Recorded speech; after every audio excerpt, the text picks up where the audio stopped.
I know I'm reacting to an old video and a lot has happened in the past few years, but Vox is still wrong about Turkey. If you don't know, Vox is a news company that is known to promote left-leaning content on their channel, and this has influenced how they represent Mustafa Kemal Ataturk, the first president of Turkey, compared to Erdogan, who is the current leader of the country. While one is portrayed as the founding father of a Western secular democracy, one that provided progress for the Turkish people, the other is depicted as an evil turn towards Islamism and authoritarianism. But not only Vox is wrong about any of these depictions, but both leaders are more similar than you think. Mainly because Turkey was founded by the guiding principles of secularism and Turkish nationalism, which was embedded into the Turkish state and society for decades. And while Erdogan has made some changes, which I will give credit to him, it's the institutions that form the core of the Turkish government which are still here and continue to control how Islam is practiced today. All of this is why we should never romanticize our leaders, because this not only forms a cult of personality around inherently flawed people, but we then believe that they are immune to criticism. This includes both Ataturk and Erdogan, and Fox is simply incompetent to even comprehend this very fact. So, yeah, let's get started, shall we? Ataturk was a military general who created the Republic of Turkey out of the collapsed Ottoman Empire in 1923. During his 15 years in office, he enjoyed similar powers now held by Erdogan. He used them to build Turkey into a modern and secular state. Turkey's new government separates church and state. Now, when they say that Ataturk separated church and state, they mean laicite. This is also known as French secularism, and its policies not only remove religion from politics, but also from the public. This is different from most countries, as even in Australia, where I'm from, religion is only removed from politics, and secularism does not apply to the public, where Australians can freely practice their faith with little government intervention. But Ataturk's secularism was extreme compared to most Western countries because he actually wanted to change how Islam was practiced in Turkey, including its rituals and customs. This is not only important for the video, but Ataturk's radical policies led to many violent events in Turkish history, most of which are forgotten today. And again, Vox does not make this distinction, and they mislead their audience into believing that Ataturk's secularism is something similar to the West, which it isn't, and that has to be made clear. So he banned head coverings. To Kemal, this headgear, the fez, symbolizes Turkey's oriental fatalism and ignorance. He will abolish it. I have already made a video on this, and I recommend you to check it out. But basically, Ataturk believed that if Turkish society would adopt Western clothing, it would be symbolic of them going towards modernization and ultimately Western civilization. However, the way Ataturk enforced it was not consensual at all. Instead, all public and civil servants were actually banned from wearing Islamic clothing from 1925 and onwards. And this outraged many people, leading to protests, dozens executed, and hundreds more imprisoned by the state. The point is that how Ataturk imposed his reforms was authoritarian and disregarded whether the people would accept it or not. And this is something that Vox is going to ignore throughout this video and then chastise Erdogan for his authoritarian policies, even though they're sort of similar to what Ataturk did as well. He put mosques under state control. Islamic traditions are shattered. He made it basically illegal to discriminate against women. He takes pleasure in the company of emancipated women. This is something I'm going to comment on later, but all I will say is that Ataturk had greater leniency towards women when it comes to his reforms. Unlike the ban on Islamic clothing for men, something which I just talked about before, women were one of the few groups in Turkey which actually benefited from the Ataturk regime. However, his secular attitudes towards Islamic clothing and women did set the precedent for Kemalist governments in the future to later repress Muslim women, especially on what they could and couldn't wear in public. But this will be discussed later in this video. Ataturk also industrialized his country. Under his watch, the industrial sector saw a sharp increase, and his liberal foreign policies built a close relationship with the West, which paved the way for Turkey to join the NATO alliance in 1952.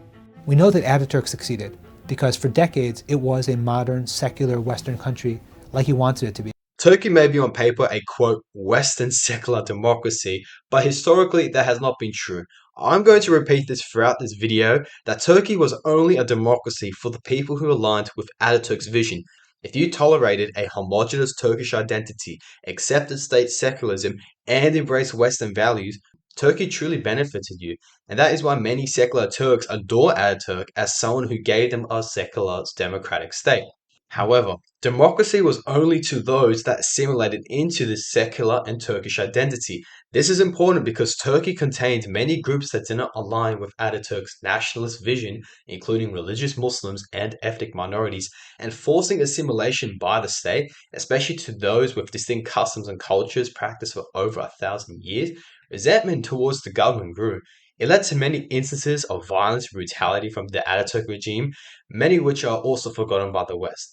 And even though Turkish democracy actually began in 1950, any sort of deviation from Kemalism was severely punished. And now Vox is going to reveal how democratic Turkey really was after Ataturk. But how does a religious conservative leader acquire so much power in a secular country? To understand this, you have to know what happened to Turkey after Ataturk's death. For 5 decades, the country was constantly in a state of upheaval. Ataturk had given the military the responsibility of keeping Turkey secular, and they did so by staging coups in 1960, 71, 80, and again in 1997. While the interventions were meant to keep Turkey democratic, the instability left the country in poor shape. So now we have the context of how Turkey has remained a quote-unquote Western secular democracy. Let me ask you something. If a shadowy military force is the one that controls the democracy, is Turkey really a democracy? Vox is right about the instability of Turkey during the Cold War, but that doesn't explain how the Turkish military staging coups against democratically elected politicians, mind you, is democratic at all. It's just an excuse to brush off how for decades the military has swooped into power and oppressed the Turkish people even more at times. And again, my issue with Vox is that they tolerate one form of authoritarianism and not the other. Erdogan, the democratically elected president of Turkey, is bashed by Vox as a brutal ruler. And you can make that claim, but you can't just turn around and say that Ataturk achieved a Western secular democracy, even though his party ruled alone for 27 years, and then when Turkey actually became a democracy, it was still in the hands of the Turkish military until very recently, with 4 coups happening in the past 60 years. I'm just baffled that Vox praises the Turkish military as some arbiter of democracy, despite the bloody history associated with them. Enter Recep Tayyip Erdogan. He was the mayor of Istanbul from 1994 to 97. 2 years later, he was arrested for a public reading of a politically charged Islamic poem by a Turkish nationalist. So before we continue, I need to focus on this guy, Ziya Gökalp. He was a Turkish sociologist during the final decades of the Ottoman Empire, and Vox here paints him as someone who appeals to Erdogan and therefore Islamism. And while Gökalp does reference Islam a lot in his works, he is, in the end of the day, a Turkish nationalist. He actually despises how Islam was something that united the Ottoman Empire at the time, and instead he believed that not only Islam, but also non-Turkish minorities in the empire should undergo the process of Turkification, if you can call it that. So basically, cultural assimilation. And to understand why this is important, his attitude shared among other Ottoman politicians is what led to the Armenian genocide in World War I. And do you know who else Gökalp inspired? Ataturk. And you can see this in how nationalism is at the core of Turkish society. And during the 1920s and 30s, everyone had to adopt to a homogeneous Turkish identity. This was responsible for huge ramifications against non-Turkish minorities in the country, or because of Ataturk's nationalist beliefs. Even groups like the PKK, which dominate the news today, exist mainly because of how Ataturk treated the Kurds and the suppression of their culture during the 20s and 30s. Again, the reason why I'm even talking about Ziya Gökalp is firstly, Vox doesn't even know who they're talking about. But secondly, it shows how Gökalp inspired not only Ataturk, but Erdogan. And you can see this from the Turkish flags which dominate the public view to even the entertainment scene. Nationalism is at the forefront of Turkish society, which again debunks Vox's argument that both these leaders are completely inseparable, because at the end of the day, Erdogan has continued using nationalism across all aspects of Turkish society. Erdogan began removing Ataturk's secular laws more aggressively. He ended the ban on wearing headscarves. I'm going to be honest with you. This is probably the worst part of the video because Vox is suggesting that banning the headscarf is some aggressive step away from secularism, as if that's something bad for the country. But if Vox is not going to give you the dark history, I will. While Ataturk never imposed a hijab ban, he did encourage women to wear Western clothes. And this sort of attitude was actually enforced after the Turkish coup in 1980, when headscarves was banned from being worn in schools, public buildings, and universities, out of the names of secularism or whatever. Those that wore hijabs at the time were kicked out of these institutions, while others were arrested for protesting against the law. There was even a Turkish politician who was kicked out of parliament simply because she wore a hijab, and I wonder what her colleagues said to her. Burası devlete meydan okunacak yer değildir. Lütfen bu hanıma haddini bildiriniz. Mind you, Vox just said in the same video that Ataturk made it, quote, illegal to discriminate against women, but that wasn't the case for more religious women who, for decades, were oppressed by the Turkish government for daring to wear a headscarf in public buildings. And I know what happened in the 1930s is different to what happened in the 1980s, and Ataturk didn't really enforce what women should and shouldn't wear, but it was his ideology that carried on into the 80s by the military dictatorship that actually made it into the law. And I just find it disgusting for Vox to suggest that Erdogan even getting rid of this draconian law was aggressive. Again, they're being hypocritical to praise Ataturk for his treatment of women, but not Erdogan, who actually provided democratic rights for many women in Turkey by actually getting rid of the hijab ban law in 2014. Tightened restrictions on alcohol sales, and freed mosques from government control. Vox's talking point about Erdogan appealing to Islamists or something is the biggest misconception that the Western world has about Erdogan. And as I said at the beginning of this video, Turkey was founded and continues to revolve around laicite, which, as I said before, was French secularism. Not the separation of church and state, but the control of religion. There is a difference, and Erdogan does influence how Islam is practiced through the Diyanet, which is Turkey's Department of Religious Affairs. It was actually founded on the exact same day when the caliphate was abolished, which was Islam's spiritual and political head since the 7th century. The point is that the institutions such as Diyanet were created for the sole purpose of molding Islam to whatever Ataturk desired it to be. In fact, he arguably created a separate sub-branch of the religion I like to call Turkish Islam, which reflects the country's nationalist and secular nature and how it embedded into the religion. What I'm trying to say, and getting back to the point, is that Erdogan still keeps these secular institutions that have historically controlled Islam in the country. Again, I come from the Turkish diaspora in Australia, and I have seen how Erdogan's government influences our mosques. For instance, out of the 6 Turkish mosques in Sydney, 5 are controlled by the Diyanet, and these mosques are far more regulated and politicized than other parts of the Muslim community, including the Islamic customs that they're allowed to practice. That's something that I have noticed when growing up around these Turkish mosques, and if you're more interested in this topic, I explore it in my previous video, link in the description. But this also applies to the other parts of the Turkish diaspora, don't get that mistaken, where there clearly is political influence in their mosques and Islamic institutions. I'm going to keep repeating this, but all aspects of Islam, regardless if it's in Turkey or in the diaspora abroad, are regulated and controlled by the state, just like how Ataturk did before his lifetime. So Vox's claim is bullshit. And there were 2 groups of people who were terrified by this. One, the kind of secular Turks who looked back to Ataturk and said, the hell's happening to our country? The other was the military, and they were the ones, again, who believed that their core mission in life was to keep Turkey secular and that he was a threat.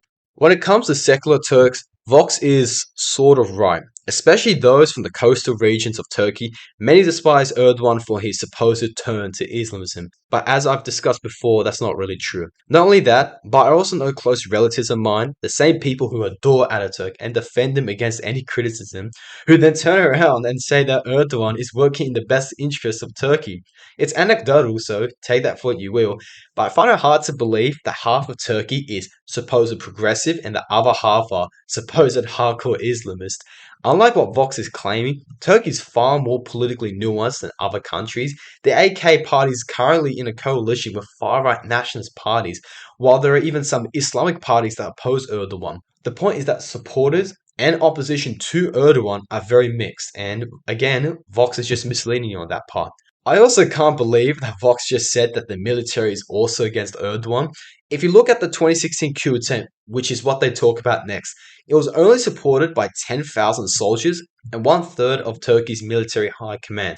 But this number is dwarfed by the 500,000 personnel who remained loyal to Erdogan, which is largely why the coup eventually failed. For the first time in modern Turkish history, only a small minority of the military actually went against the government, and this suggests that most of the Turkish armed forces, the supposed bastions of secularism founded by Ataturk, actually supports Erdogan. Not only that, but the coup attempt was staged by Gülenists, an Islamic movement that actively works against Erdogan. So again, Vox misleads you to simply bash Erdogan while ignoring all of the political nuances when it comes to Turkish politics. So moving on, Vox then talks about the post-2016 purges in Turkey, but what I am going to finally touch on is Vox's final comment. But I do think you're going to have the inevitable tension of a president who believes he's entitled to more power, taking more and more of it, and what remains a somewhat secular country that isn't comfortable with giving him that power. Do those tensions play out politically and in court, or do those play out in the streets? If it's actual fighting and violence, then what we know of as a democratic Turkey is over. Now what Vox is saying here is actually right, but personally, as I've kind of outlined throughout this video, I'll be honest with you, Turkey hasn't really been a democracy throughout its history. It's not exclusive to Erdogan, but to most of modern Turkish history. It started with Ataturk, then to the military coups, and now Erdogan. And that's the point of me making this video. I'm just frustrated that Vox justifies one type of authoritarianism and not the other. Not only that, but they also whitewash the oppression faced under Ataturk. Even though his violent repression of opposition is important to understand why many conflicts are happening today. And if you want to know more, check out Gavin Lee Sprocket's article on collective action and the Turkish Republic.